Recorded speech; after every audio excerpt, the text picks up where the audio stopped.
Pero vamos a hablar de inflación, vamos a hablar de tipo de cambio, vamos a hablar de lo que está pasando con la situación energética, con los números de la Argentina y de lo que se viene en el 2014. Para eso ya mismo lo estamos saludando a José Luis Espert.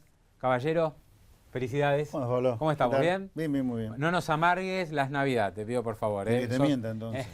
Mentinos un poquito, aunque sea. Te miento. Mentinos un poco. Quiero arrancar, José Luis, con lo que hablaba recién del dólar, ¿no? Una brecha que se está achicando a menos del 50%, y lo que imaginan algunos es que el gobierno va a tratar de achicar más la brecha para eventualmente salir del cepo. ¿Ciencia ficción o es factible esto?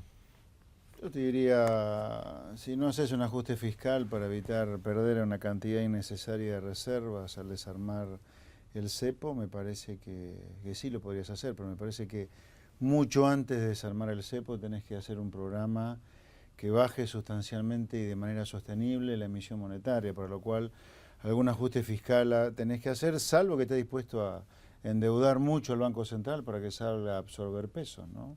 Pero yo digo, antes de liberar el cepo, me parece que tenés que pensar en que las cuentas públicas converjan hacia un lugar mucho más razonable, del lugar que están hoy, que es muy preocupante. Uno está viendo cifras muy estrafalarias, ¿no? Por ejemplo, La Nación, que dice el déficit fiscal aumentó 900% en relación al año pasado. No sé muy bien cómo hicieron el cálculo, pero digamos, vamos a números absolutos. Sí. ¿Es tan fuerte tener un déficit por ahí de 100 o 120 mil millones de pesos entre nación y provincia? ¿Es muy importante esa cifra en términos de producto? Sí. A ver, si vos sumás, la Nación este año va a terminar con cerca de 105 mil, 110 mil millones de pesos de déficit. Solo la Nación, sin dibujos, digamos, por el gobierno. No, sin la plata de ANSES y sobre todo el Banco Central. Eso es todo mentira, eso no es superávit, eso es financiamiento del déficit. Pero la Nación este año va a cerrar con 105 mil, 110 mil millones de pesos de déficit. Las provincias andan cerca de 30, incluyendo intereses, ¿no? Así que el déficit fiscal que tenés está entre 130 y 140 mil millones de pesos. Ahora el tema es que eso da más o menos 3,5 puntos del producto. Sí. Perdón, incluyendo provincias da 4,5 puntos del producto. 3,5 puntos te da Nación. 3,5 puntos Nación más 1 punto de provincia está en 4,5 puntos. Ahora el problema es la aceleración que vos estás teniendo en los últimos meses del déficit. Con un gasto creciendo casi al 40%, casi al 40%. Y ingresos, ¿no? Sí. Ingresos tributarios al 20%. El déficit fiscal de los últimos meses, si lo anualizás, como haces con el dólar que está creciendo 100%, estás en el doble de déficit fiscal, está cerca de 7,5, 8 puntos el producto. Entonces, lo que preocupa mucho es eso en todo caso.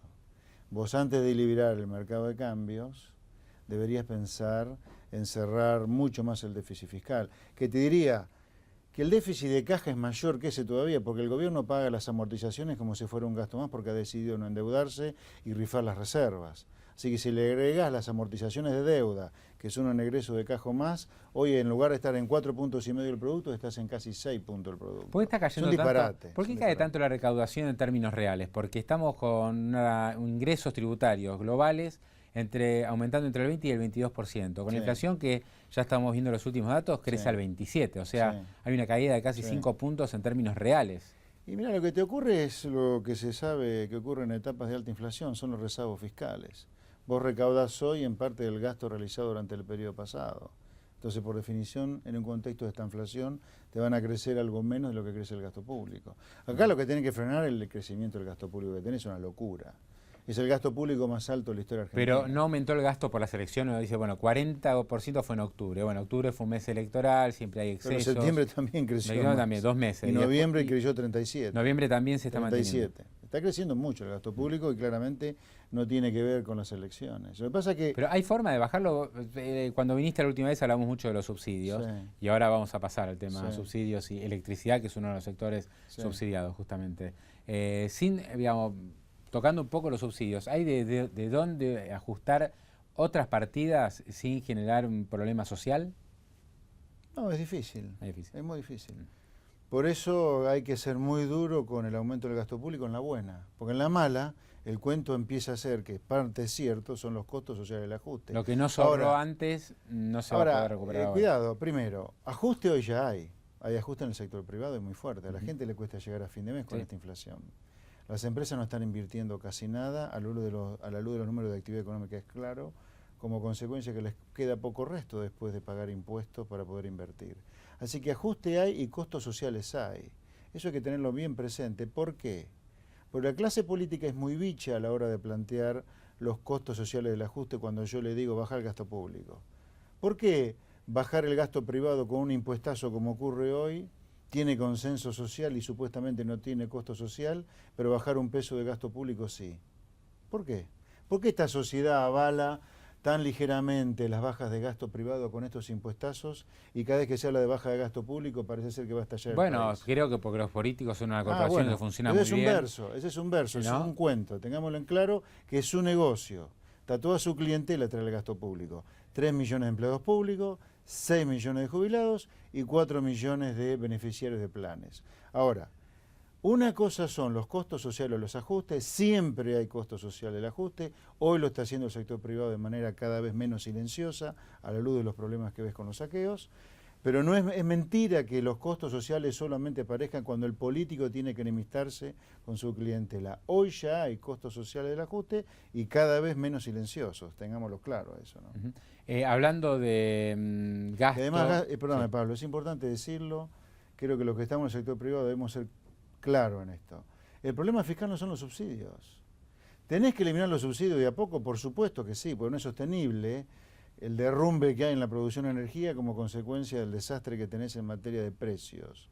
Pero el problema fiscal no es el subsidio, mucho menos el energético. El problema fiscal son los 430.000 millones de pesos que el Estado gasta en empleados públicos, de los cuales una gran parte son ñoquis.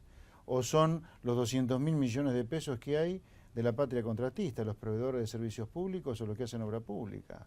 Pero no está en los subsidios. El problema es del tamaño del Estado en la economía, del cual se beneficia la política. Vos fíjate, el político nunca habla del peso del Estado en la economía, que es el que te agobia, porque en última instancia, un subsidio es una transferencia del que paga impuestos al que recibe el subsidio. Las jubilaciones son otra transferencia, del que está en actividad al que está jubilado. O sea, las transferencias, si bien son importantes para aplicar el problema fiscal de corto, no son el problema fundamental de Argentina. El problema fundamentalmente de Argentina es el tamaño que tiene el Estado, que es insoportable. Bueno, y en esta discusión obviamente aparece la cuestión inflacionaria. No tenemos inflación alta del 2007, sí. Pero ¿qué pasa? A muchos le echan la culpa al Estado, seguramente va a ser tu línea, sí, y claro, la mía también, por lo que está pasando en materia de emisión monetaria, en materia de gasto, el no cuidado de las cuentas públicas que ya se arrastra hace mucho tiempo. Y desde el Estado, el gobierno, ¿qué dice? No, en realidad esto no es culpa nuestra, es culpa de las empresas que se aprovechan, que tienen posiciones oligopólicas o monopólicas en algunos casos, entonces remarcan y se aprovechan de la población. Y esto, evidentemente, es lo que está detrás del acuerdo de precios que se anunció hoy. Entonces, me gustaría saber tu opinión en primer lugar de este nuevo acuerdo de precios, que yo digo, es muy parecido a los acuerdos de precios que teníamos antes, con otras caras. Ahora lo anunció Kicillof, con Augusto Costa y con Capitanich, pero no es muy distinto a lo que se venía haciendo en la época de Guillermo Moreno. Mira, a mí me da pena a veces lo que pasa en Argentina. La ciencia, por ejemplo, ha descubierto la vacuna antipoliomielitis, y negarse a una vacuna contra la polio cuando los chicos son chicos es medio de ignorante, ¿no? Sí. Bueno, la ciencia en materia monetaria e inflacionaria ha avanzado mucho en ese sentido, la economía. Y ya está demostrado científicamente que la inflación es un fenómeno monetario. Por lo tanto, es de tan ignorante negar que la inflación es un fenómeno monetario como negarse a aplicarle la vacuna antipoliomielitis a los chicos. Así que si queremos ser ignorantes y desconocer el avance que la ciencia económica ha hecho al demostrar estadística, matemáticamente, que la inflación es un fenómeno esencialmente monetario, allá nosotros. Ahora, realmente, ahora vamos a ir hablando, pero lo que fue el acto de hoy, realmente el escenario que se montó fue insólito. Es circo, es circo. ¿Pero por qué? Porque lo escuchabas a Kicillof diciendo esto no es congelamiento y esto no es control. Esto es un acuerdo voluntario. Y tenías detrás de los empresarios como 50 o 70... no sé si llamarlos militantes o participantes, con las pecheras diciendo miramos y controlamos los precios, no sé cuál era exactamente la leyenda. O sea, se decía, no controlamos, pero había 100 tipos con la pechera diciendo miramos los precios. La verdad, el acto de hoy es una vergüenza. Realmente. Yo creo que es para la gilada, digamos, es para seguir echando la culpa a los empresarios en caso de que el acuerdo de precios fracase, como va a ocurrir, digamos. Porque vos, al sentarlos en la mesa, los haces corresponsables de lo que vaya a pasar. Pero es para la gilada, digamos, es una estupidez. ¿Se puede ir a un acuerdo de precios de un año, como se planteó hoy? No. salvo que dejes de emitir. Digamos, el problema de la inflación, ahora, pero si vos para dejás dejar de de emitir tenés que tener financiamiento. Claro, por un pero si lado. vos dejás de emitir y al mismo tiempo haces un acuerdo de precios, ¿qué puedes decir el día que la inflación baje? Hay que tomar deuda, hay que tomar deuda entonces. No, ¿por qué? No, digo, si hay déficit y no emitís, de algún lado tenés que sacar la plata. Bueno, para pagar, ¿no? Colombia en algún lugar ya está amenazando con endeudarse al emitir quasimonedas, ¿no? Sí, claro. Si no bajás el déficit, o te endeudás, o perdés reservas, o emitís, a la larga siempre el sector privado de la sociedad es el que termina pagando los desaguisados fiscales. Este año la inflación está terminando en cerca del 28%. El año que viene, con este acuerdo, ¿podemos esperar una reducción de la inflación? No por el acuerdo de precios. No. Yo si fuera gobierno, ¿qué haría si fuera kirchnerista? Vamos a suponerte que mañana viene un extraterrestre, me hace una lobotomía y me hace kirchnerista. Yo lo que haría en todo caso es dejar de emitir, hacer un acuerdo de precios y después decir que el acuerdo de precios bajó la inflación, ¿no? Eso es lo que haría. Pero el acuerdo de precios no te va a bajar la inflación. Está como aislado, es un acuerdo de precios aislado. No tiene nada que ver, es para la gilada. O sea, si quieren bajar la inflación tienen que dejar de emitir, para lo cual la clase política tiene que pagar costos políticos con su clientela, que son los que están detrás del gasto público que yo te nombré. Que no creo que este gobierno esté dispuesto a hacer. Si no lo hacen, el acuerdo de precios va a naufragar, va a fracasar como no puede ser de otra manera. Ahora, es un acuerdo de precios que por otra parte, digamos, todavía no se conoce la lista de productos. Esto para empezar. Se dijo van a ser X cantidad de productos, se dijo X cantidad de canastas. Todos los días aumenta la cantidad de productos. Claro, ahora ya estamos casi en 200. Se dijo primero 180, después 187. Yo leí 94 por ahí también. Puede ser, y ahora estamos en 200, ¿no? Todavía no está la lista definitiva, se va a conocer seguramente antes de fin de año. Ahora, también se cometió un error garrafal, casi de principiante de Capitaní, de anunciar casi un mes antes que íbamos a ir a un acuerdo de precios en enero. Sí. Con lo cual... que llegamos al colmo, disculpame que te interrumpa, de ver aumentos en artículos de librería del 5% en diciembre, que es el mes que menos se consume artículos de librería porque tenés el verano. O sea, el artículo de librería se compra en febrero. ¿Qué hizo el productor de cuaderno, de lápices o de sacapuntas? Dijo, aumento ahora porque después lo van a estar mirando con lupa. Claro. Y se adelantó. Seguro. Digamos, ya lo hablamos la vez pasada, si no me equivoco, pero la inflación es un fenómeno monetario y el problema lo tenés en el fisco. A ver, tengamos presente que el tema fiscal es muy delicado. Si bien el 919% luce estrafalario, sí tenés una situación fiscal cada vez más deteriorada. Vos tenés hoy, con la mayor presión impositiva de la historia argentina y con una de las presiones impositivas más altas del mundo, el quinto peor déficit fiscal en 50 años.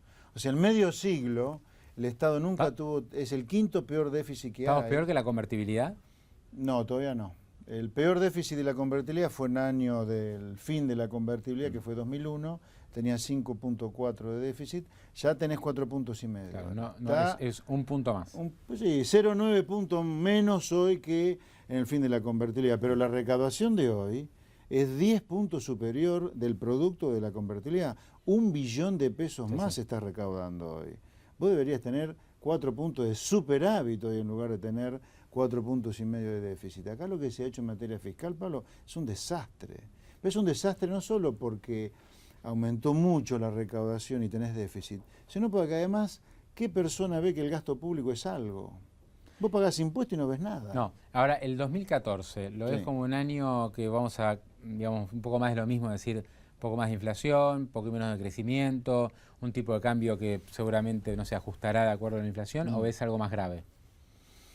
Yo creo que si seguimos como seguimos y no hay cambio, porque cuando vos decís, ¿qué va a pasar? Bueno, depende de lo que haga el gobierno, obviamente. Y esto es importante decirlo, porque el gobierno todavía tiene mucho margen de maniobra para enderezar un poco el barco. O sea, vos tenés la economía creciendo 1, 0, 1,5, pero no la tenés cayendo 4. Claro. Las reservas se están derrumbando, pero tenés 30.000 millones y el Banco Central no miente. ¿Me entendés? O sea, tenés la octava inflación más grande del mundo. Hay colchones. Pero 27%, no es 800, ni 300, ni 200. O sea, tenés margen. O sea, el gobierno tiene margen de maniobra, cada vez menos, pero tiene margen de maniobra para evitar que esto se deteriore mucho. Ahora, si sigue así, la posibilidad de tensiones crecientes o crisis es creciente, obviamente. En principio yo te diría, hay que pensar en 2014, otra vez de esta inflación con crecimiento casi nulo, una inflación más alta, una devaluación que va a ser mucho más alta que la del 2012 y va a ser algo más alta que la del 2013, con un escenario que creo que financieramente va a estar cada vez más complicado. En los últimos días estuve recorriendo algunos eventos empresarios, siempre estos cócteles que se arman de fin de año, entonces uno tiene la oportunidad ahí de ver a muchos ejecutivos cara a cara y charlar. El consenso de aumento salarial para el 2014 que todo el mundo está viendo, no que avalan, porque a los empresarios obviamente les gustaría dar menos, pero casi todo el mundo está haciendo planes con aumentos de sueldo para el año que viene del 30%. Por ahí lo van, son aumentos, es un 30% mentiroso porque se va escalonando, ¿no? Al final es menos de 30. Pero ya ese 24 que se había pactado este año lo ven más arriba. Yo te diría, Pablo, creo que digamos, acá hay que pensar que Argentina, más allá de que tenga o no una crisis financiera como tuvo muchas en los 70 y los 80, y este es un modelo bien setentista, que puede llegar a combinar algo de los 90 si empezamos con las cuasimonedas, ¿no? Pero en los 70 vos tenías crisis de vez en cuando. Entonces ese escenario no hay que descartarlo. Yo creo que estamos lejos de una hiperinflación o de un 2001. Ni un estallido financiero en el sector bancario. No lo veo eso. Pero sí podés tener cosas parecidas a la que pasó previo al cepo, una corrida de aquellas. ¿Sí? Lo podés tener tranquilamente en cualquier momento eso. Ahora, lo que hay que acostumbrarse, lamentablemente, es que la nominalidad es creciente acá. Claro. O sea, 2012 todo te creció al 20%. 2013 todo te creció cerca de 25. 2014 va a ser entre 30, 35 o 40 si la emisión sigue al 25%, el gobierno sigue devaluando a la velocidad, no la de hoy, porque la de hoy es 100%. Bueno, hay que tener en cuenta que como la inflación fue baja en los primeros meses del año por este congelamiento, la comparación del año que viene te va a dar valores bastante arriba del 30, por lo menos en los primeros meses. O sea, hay que acostumbrarse que Argentina va a ir saltando, va a ir rompiendo umbrales de nominalidad, insisto, 20% 2012, 25, 30% 2013 y el año que viene podemos estar hablando entre 30 y 40%.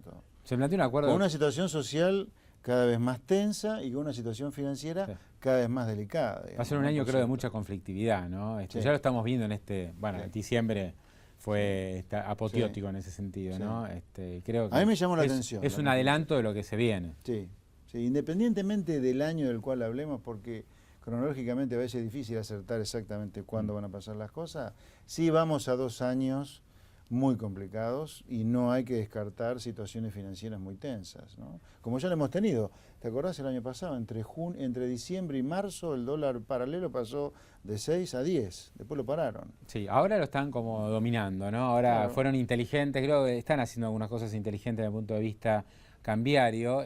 Consiguieron algo de plata de YPF, un acuerdo con las cerealieras, todo corto plazo, todo puente para llegar a la soja. Vos tenés que usar esas cosas como puente para hacer algo en serio. Lo mismo el acuerdo de precio. A ver, está bien lo de YPF, está bien colocar deuda, sí, está bien. Ahora, no lo usé para el mamarracho del acuerdo de precios. Vos hacelo para hacer un ajuste fiscal, para salir a colocar deuda, absorber pesos, porque la gente no quiere los pesos, quiere solamente dólares. O sea, usar los puentes no para replicar lo que estás haciendo, sino para hacer algo serio. Algo serio hoy es atacar el problema de déficit fiscal que tenés, desacelerando fuerte el crecimiento del gasto público, para poder bajar el crecimiento de la cantidad de dinero, tenés que subir las tasas de interés. Vos no podés tener un sistema financiero que paga tasas de interés reales de 10 puntos negativos. Es una situación que se vive hace 10 años, o sea, que debe ser uno de los pocos casos en la historia mundial que tenés 10 años de tasa negativa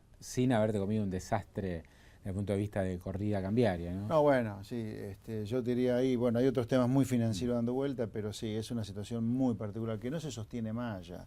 Bueno, puedes tener las tarifas donde las tenés, de los servicios públicos, pero no para solucionar el problema fiscal, sino para que no se te siga cayendo la producción de energía. Hablando de servicios públicos, vamos a cerrar con el tema de la semana, ¿no? Los apogones, no sé si has sufrido en carne propia, supuesto, si te ha tocado. Sí. ¿En la oficina o en tu casa? En las dos. En las dos. O sea que no podía, esta semana no trabajaste. No trabajé igual, pero vamos perdiendo 2-0. Qué bárbaro. ¿Cuánto la pagó? Sí. Porque ahí mucha gente dice, no, me llevo el trabajo a casa. Y después en casa también se cortó la luz. En las dos. Fue realmente un desastre. Gracias, Capitanich. Se habla de estatización, ¿no? De Capitanich digo, bueno, si no pueden dar el servicio, lo tomamos nosotros. Esto es es una amenaza? Porque realmente ninguna empresa va a decirle, entrego la llave, háganse cargo ustedes. No lo hacen. Mira, amenaza. Yo creo que la estrategia del gobierno siempre fue en la última década quedarse con todas las empresas que fueron privatizadas durante los 90, siempre. Por negocio más que por ideología, o por negocios e ideología, ¿no? Así que yo no podría descartar, a la luz de los hechos, donde han estatizado casi todo lo que han podido y lo que no estatizaron se lo dieron a los amigotes, yo no podría descartar que no lo van a hacer. Bueno, las eléctricas, yo te diría que hubo un sector que festejó la expropiación de YPF. Viste, el empresariado en general fue muy contrario, sobre todo a la forma en que se hizo.